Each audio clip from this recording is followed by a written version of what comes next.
আসসালামু আলাইকুম। প্রিয় শিক্ষার্থীরা, আশা করি সবাই ভালো আছো। আমরা এসএসসি ফিজিক্স চ্যাপ্টার 12 এর সলিউশন ক্লাস এর আগে 3টা নেওয়া হয়েছে এবং সেখানে আমার শীটের 1 থেকে 12 নম্বর প্রশ্নের সলিউশন আছে। এখন আমরা 13 নম্বর থেকে শুরু করছি শীটের। তো 13 নম্বর প্রশ্নটা কি আছে একটু দেখি। যে 220 ভোল্ট বিভব পার্থক্যের এবং 800 কিলোওয়াট বিদ্যুৎ চাহিদা সম্পূর্ণ একটি ছোট শহর।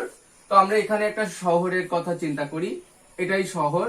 তো এই শহরে কি আছে, 220 ভোল্ট বিভব পার্থক্য এবং 800 কিলোওয়াট ক্ষমতার বিদ্যুৎ দরকার এবং এই ছোট শহরটি 440 ভোল্ট বিদ্যুৎ উৎপাদনে সক্ষম একটি পাওয়ার প্ল্যান্ট। তাহলে এখানে দিলাম সেই পাওয়ার প্ল্যান্টটা, এই পাওয়ার প্ল্যান্টটা এই জায়গায় দেওয়া হলো। তো এই পাওয়ার প্ল্যান্টটা দেখো, এই পাওয়ার প্ল্যান্টটা 400 কত এর দেখা যাচ্ছে যে 440 ভোল্ট বিদ্যুৎ উৎপাদনে সক্ষম। তাহলে এখানে সেই পাওয়ার প্ল্যান্ট আছে। পাওয়ার প্ল্যান্ট কি করবে, 440 ভোল্ট বিদ্যুৎ উৎপাদন করবে। তো এখানে সেই পাওয়ার প্ল্যান্ট, আমি এটাই নাম দিলাম, পাওয়ার প্ল্যান্ট 440 ভোল্ট বিদ্যুৎ উৎপাদন করবে। এবং এই পাওয়ার প্ল্যান্টটা কি করছে, ওই শহর থেকে 15 কিলোমিটার দূরে অবস্থিত। কত কিলোমিটার, যে 15 কিলোমিটার দূরে অবস্থিত। শীটে ভুল থাকতে পারে, আমি শীটে সম্ভবত 1 কিলোমিটার লিখে ফেলেছি, এটা তোমরা 15 কিলোমিটার করে দিবা। 15 কিলোমিটার দূরে এই শহরটা অবস্থিত পাওয়ার প্ল্যান্ট থেকে। এরপরে বলছে এবং এই পাওয়ার প্ল্যান্ট থেকে যে বিদ্যুৎ যাবে ওই শহরে যতটুকু তার লাগবে, সেই তারের প্রতি কিলোমিটারের 1 কিলোমিটারেরই রোধ হচ্ছে 0.5 ওম। এটা একটু জেনে রাখো। একটি সাব স্টেশন থেকে 4000 থেকে 220 ভোল্ট এর একটি স্টেপ ডাউন ট্রান্সফরমার দিয়ে শহরটিতে বিদ্যুৎ সরবরাহ করা হয়। তাহলে এই পাওয়ার প্ল্যান্ট যে বিদ্যুৎ তৈরি করছে সেটা কত ভোল্টে, 440 ভোল্ট। সে এই পাওয়ার প্ল্যান্ট একটা ট্রান্সফরমার ব্যবহার করছে। দেখো, এই পাওয়ার প্ল্যান্ট একটা ট্রান্সফরমার ব্যবহার করে তার 440 ভোল্টটাকে বাড়িয়ে এই কত করে নিচ্ছে, সে একটা 4000 ভোল্ট করে নিচ্ছে। এমন একটা কথা, সে একটা ভোল্টেজ বাড়িয়ে নিচ্ছে, মানে স্টেপ আপ ট্রান্সফরমার দিয়ে।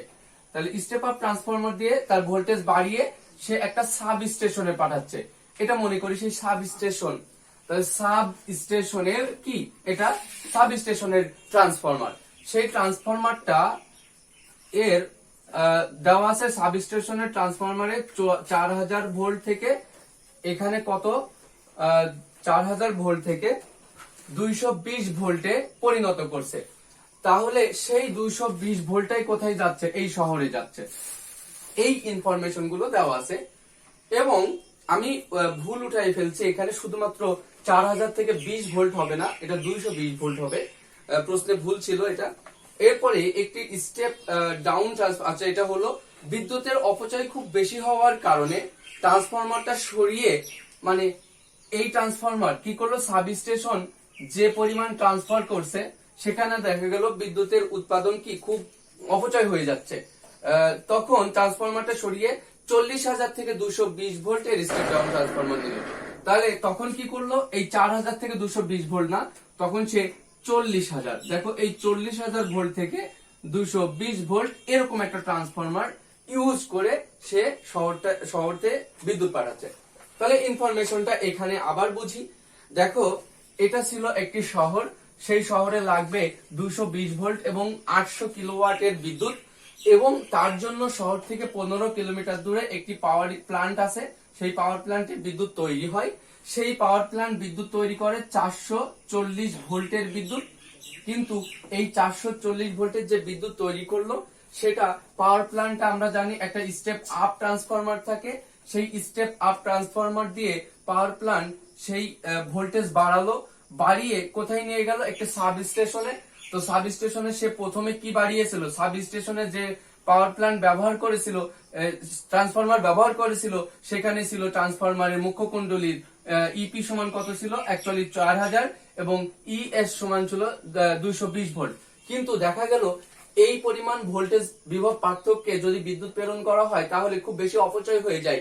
এই জন্য সাব স্টেশন কি কাজ করলো, যে এই ট্রান্সফরমারটা সরিয়ে এমন একটা ট্রান্সফরমার নিল যার এই মুখ্য কুণ্ডলীর ভোল্টেজ 40,000 ভোল্টেজ এবং গৌণ কুণ্ডলীর ভোল্টেজ এই 220 ভোল্ট, তখন এভাবে সে বিদ্যুৎ পাঠালো। তাহলে সাব স্টেশন কিন্তু এভাবে বিদ্যুৎ পাঠাচ্ছে না, এটা দিয়ে বিদ্যুৎ পাঠাচ্ছে না, সে পাঠাচ্ছে 40,000 ভোল্ট থেকে 220 ভোল্ট, মানে একটা নিম্নধাবী স্টেপ ডাউন ট্রান্সফরমার ইউজ করে বাসা বাড়িতে পাঠাচ্ছে। দেখি প্রশ্নটা কি, প্লান্টের স্টেপ আপ, এই যে প্লান্ট কি করবে, তার ভোল্টেজটা সবসময় বাড়ানোর জন্য একটা স্টেপ আপ ট্রান্সফরমার ব্যবহার করবে। প্লান্টের স্টেপ আপ ট্রান্সফরমারের রেটিং নির্ণয় করো, এটাই আমাদের প্রশ্ন। তো এই স্টেপ আপ ট্রান্সফরমারটার রেটিং মানে ক্ষমতা বের করতে হবে। তো এই রেটিং বা ক্ষমতা বের করার জন্য আগে জানতে চাই যে এই শহরে লাগবে কিন্তু 800 কিলোওয়াট এর ক্ষমতা, 800 কিলোওয়াট ক্ষমতার বিদ্যুৎ লাগবে, বিদ্যুৎ প্রবাহ। কিন্তু সে যেহেতু শহরেই লাগবে 800 কিলোওয়াট, আর এই যে এই পাওয়ার প্ল্যান্ট থেকে শহরে যাইতে যে টোটাল তারটার একটা রোদ আছে, এই রোদ থাকার কারণে কিছু কিন্তু তারের মধ্য দিয়ে তাপ উৎপন্ন হবে। সেই তাপের নাম কি জানো? আই স্কয়ার আর। এটা কিন্তু আমরা পি সমান জানি না। তো এই যে আই স্কয়ার আর পরিমাণ কি, এই তারের মধ্য দিয়ে তাপ উৎপন্ন হবে। এই তাপ, এই যে এই ক্ষমতাটা, এইটুকু তাপ বা এইটুকু বিদ্যুৎ কি হলো, অপচয় হয়ে যাচ্ছে। এই অপচয়টুকুকেও প্রেরণ করতে হবে। তাহলে এই পাওয়ার স্টেশন পাওয়ার প্ল্যান্ট থেকে ওই 800 কিলোওয়াটের বিদ্যুৎ তো প্রেরণ করতে হবেই, আবার এই অপচয়টুকু প্রেরণ করতে হবে। তাহলে এই অপচয়টুকু বাদ গেলে আর যে 800 কিলোওয়াট বিদ্যুৎ থাকবে সেটা বাসাবাড়ি পাবে। তাই আমরা এই অপচয়টুকু বের করব।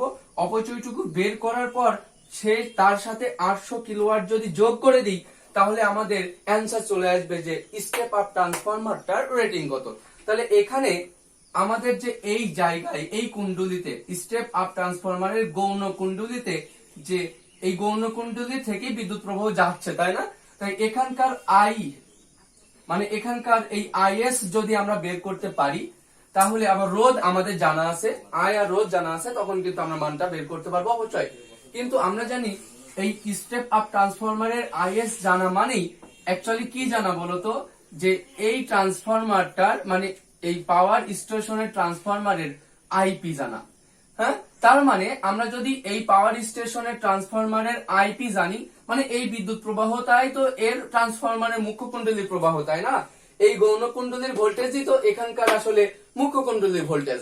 তাই আমরা যদি এই পাওয়ার স্টেশনের ট্রান্সফরমারের কি জানতে পারি, যদি জানতে পারি আইপির মান কত, ওই আইপি বের করা মানেই আসলে এখানকার এই আই এর মান বের করা। তাহলে এই আইপি বের করার জন্য এখানকার কি আছে, এই ইপির মান দেওয়া আছে, ইএস এর মান দেওয়া আছে, কিন্তু আইপিও দেওয়া নেই, আইএস ও দেওয়া নেই। তাই এখানকার আমাদের যদি আইএস জানা থাকতো, তাহলে আইএস জানা, ইএস জানা, ইপি জানা, আইপিও বের করতে পারতাম। এখন আইএস বের করার জন্য আবার এখানকার হেল্প নিব, কারণ এই কুণ্ডলীর যে ক্ষমতা সেটা কিন্তু এখানকারই ক্ষমতা। তো আমরা যদি ওটা হিসাব করি যে শহরের বিদ্যুৎ প্রবাহ, বা আমরা জানি এটা ক নম্বর সলিউশন, যে শহরের বা বসত বাড়িতে বৈদ্যুতিক ক্ষমতা কি জানো, পি সমান সমান আমরা জানি কি, বা এইভাবে লিখি আমরা, চলো, যে পাওয়ার স্টেশনের, দেখো পাওয়ার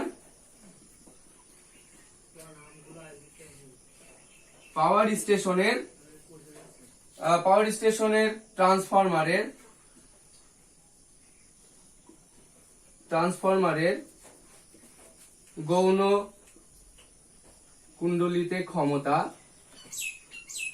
ক্ষমতা পি অফ এস সমান সমান, দেখো I of S into E of S. এটা কিন্তু আমরা জানি এবং তোমরা সবাই জানো। বা আই অফ এস মানে এই জায়গার আই এস বের করতে চাচ্ছি, তাহলে সমান P of S divided by E of S. এখন পি অফ এস মানে এখানকার ক্ষমতা আর ওখানকার ক্ষমতা সেম, তাহলে পি অফ এস মানে কি, ওই যে 800 কিলোওয়াট, তার মানে 800 ইন্টু 1000। তোমরা এখানে সাইডে নোট দিবা যে ই অফ এস এর মান কত, পি অফ এস এর মান কত, এখানে মান বের করে নিবা। আমরা কিলোটাকে শুধু ওয়াটে লিখে নিয়েছি, divided by E of S এর মান 220 সমান কত অ্যাম্পিয়ার আসবে, এটা বের করি। চলো, কত মিনিট হয়েছে?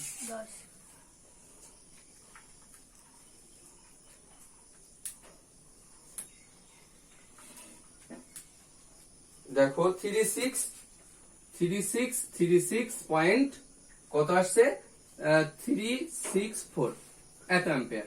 তাহলে আইএস এর মান পেলাম এত অ্যাম্পিয়ার।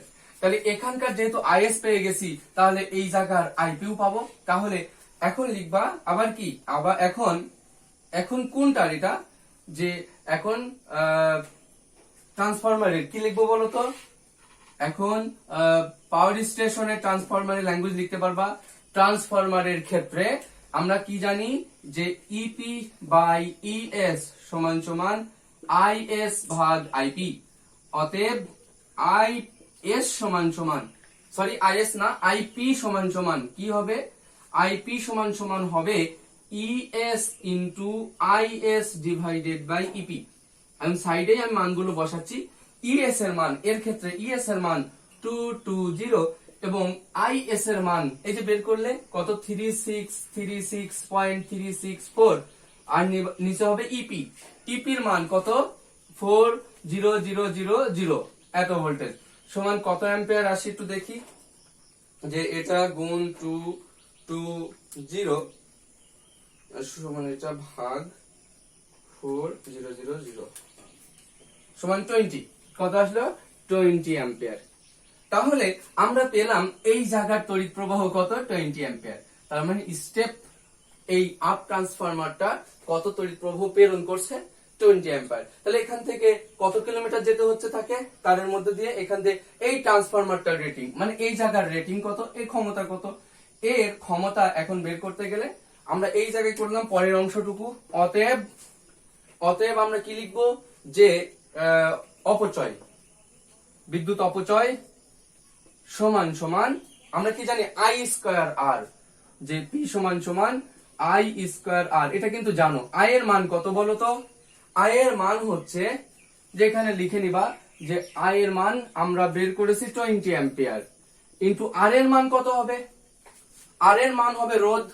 তো টোটাল রোধ কত, আমরা জানি 1 কিলোমিটারে রোধ যদি 0.5 অ্যাম্পিয়ার ওম হয়, তাহলে টোটাল আর এর মান হবে 0.5 ইন্টু 15 সমান সমান 0.5 ইন্টু 15 এত ওম, তাহলে 7.5 ওম। তাহলে 7.5 সমান সমান এটা যদি গুণ করি 20 ইন্টু 7, আচ্ছা 20 স্কয়ার, সরি 20 স্কয়ার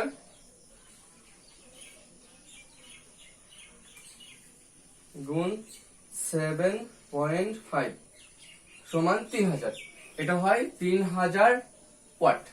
তাহলে আমরা পেয়ে গেলাম যে এই মোট এর রেটিং, এর কত ক্ষমতা, শক্তি ক্ষমতা দিয়ে বিদ্যুৎ প্রয়োগ করছে। দেখো এই যে 3000 ওয়াট অপচয় হচ্ছে, আর ওই 800 কিলোওয়াট লাগবে। অতএব রেটিং সমান কত হবে, যে এই 3000 কিলোওয়াট প্লাস এখানে 800 গুণ 1000, মানে টোটাল যোগ করে যেটা হবে সেটা হবে অ্যান্সার।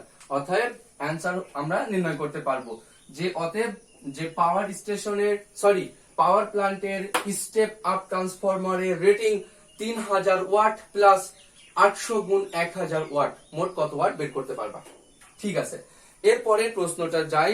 এরপরের প্রশ্নটাই রয়েছে যে উচ্চ ভোল্টেজ যে বিদ্যুৎ সরবরাহ করা বেশি গ্রহণযোগ্য কেন। তাহলে উচ্চ ভোল্টেজে বিদ্যুৎ সরবরাহ করা কেন ভালো, আমরা জানি অপচয়ের কারণে। তো উচ্চ ভোল্টেজে বিদ্যুৎ সরবরাহ যদি করি, তখন এখানে একটা ট্রান্সফরমারের ক্ষেত্রে তোমরাই চিন্তা করো, একটা ট্রান্সফরমারের ক্ষেত্রে উচ্চ ভোল্টেজে কেন বিদ্যুৎ সরবরাহ করা হবে, একটু গাণিতিক ভাবে দেখাতে হবে। তো আমরা এই ট্রান্সফরমারটাই হিসাব করি। যখন পাওয়ার স্টেশন এইরকম একটা, যে 40, এই যে একটু আগেই দেখলাম পাওয়ার স্টেশন যখন 40 মানে 4000 ভোল্ট থেকে 220 ভোল্ট বিভব পার্থক্যের একটা ট্রান্সফরমার ব্যবহার করেছিল, তখন বেশি অপচয় হয়েছিল। আবার যখন 40,000 ভোল্টেজ থেকে 220 ভোল্টেজের ট্রান্সফরমার ইউজ করলো, অপচয় হলো এরকম এই পরিমাণ বিদ্যুৎ। এখন যদি অপচয়টা হিসাব করে দিই, যে এটা হাই ভোল্টেজ বেশি বিভব পার্থক্যের ট্রান্সফরমার, এটা কম বিভব পার্থক্যের ট্রান্সফরমার, তাহলে আমরা এইভাবে লিখতে পারি ঘ নম্বর, যে 40 পাওয়ার স্টেশনে, তোমরা ল্যাঙ্গুয়েজ লিখতে পারবা, যে পাওয়ার স্টেশন এর হ্যাঁ ট্রান্সফরমারের পাওয়ার স্টেশন এর এই যে 40,000 ভোল্ট থেকে 220 ভোল্ট বিভব পার্থক্যের ভোল্ট এর ট্রান্সফরমারের ক্ষেত্রে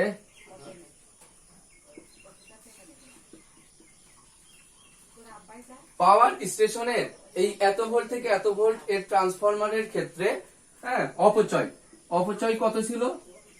অপচয় ছিল 3000 ওয়াট। এখন চলো এই ট্রান্সফরমারের ক্ষেত্রে অপচয়টা বের করি। তো এই ট্রান্সফরমারের ক্ষেত্রে পাওয়ার স্টেশনের এই ট্রান্সফরমারটা যখন আমরা ব্যবহার করিনি, তখন আগে আমরা এটার মান তো জানাই আছে, আইএস এর মান মানে গ হতে পেয়েছো, তাহলে শুধুমাত্র কি বের করবা এখানে আইপির মান বের করে সেই ওই পরিমাণ অপচয় বের করে নিব, দেখবো তার অপচয়টা কত হচ্ছে। তাহলে এইভাবে লেখা যাবে যে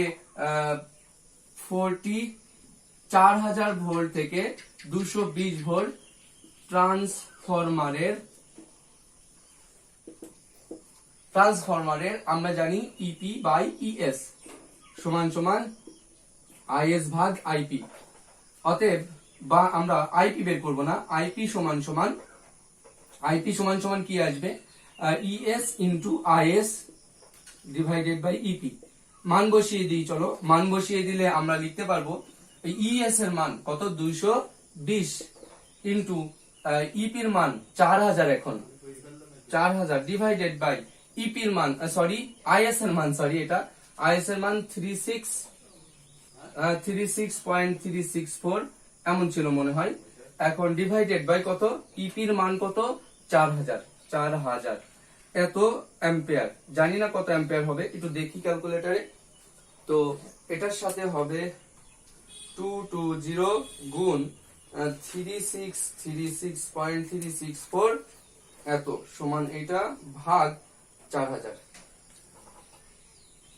সমান আসলো দেখো 200। কত আসলো? 200 অ্যাম্পিয়ার। অতএব এক্ষেত্রে অপচয় আগেরটার মতো করি। অপচয় পি সমান সমান আই স্কয়ার আর। তো আই এর মান আমরা বুঝতে পারছি 200 স্কয়ার ইন্টু আর এর মান কত? ওই যে 1 কিলোমিটারের রোধ যদি 0.5 ওম হয় ইন্টু 15 কিলোমিটার সমান কত ওয়াট আমরা বের করি, যে 200 স্কয়ার গুণ কত হবে? 0.5 গুণ কত হবে? 15 সমান এইবার এসে যাচ্ছে দেখো 1 2 3 4 5 মানে 3 লক্ষ ওয়াট অপচয়। তার মানে আমরা দেখতে পাচ্ছি পাওয়ার স্টেশন যখন উচ্চ বিভব পার্থক্যের কি ব্যবহার করেছিল, উচ্চ বিভব পার্থক্যের ট্রান্সফরমার ব্যবহার করছিল, তখন তার অপচয় হয়েছিল মাত্র 3000 ওয়াট। আর এক্ষেত্রে অপচয় হচ্ছে কত? 3 লক্ষ ওয়াট। অতএব বলা যায় যে উচ্চ ভোল্টেজে বিদ্যুৎ সরবরাহ করা হলে তার অপচয় কম হবে। আশা করি অঙ্কটা বুঝেছো। আমরা পরবর্তী লেকচার অর্থাৎ সলিউশন ক্লাস 5 এ আমরা 14 এবং 15 নিয়ে চলো আলোচনা করি।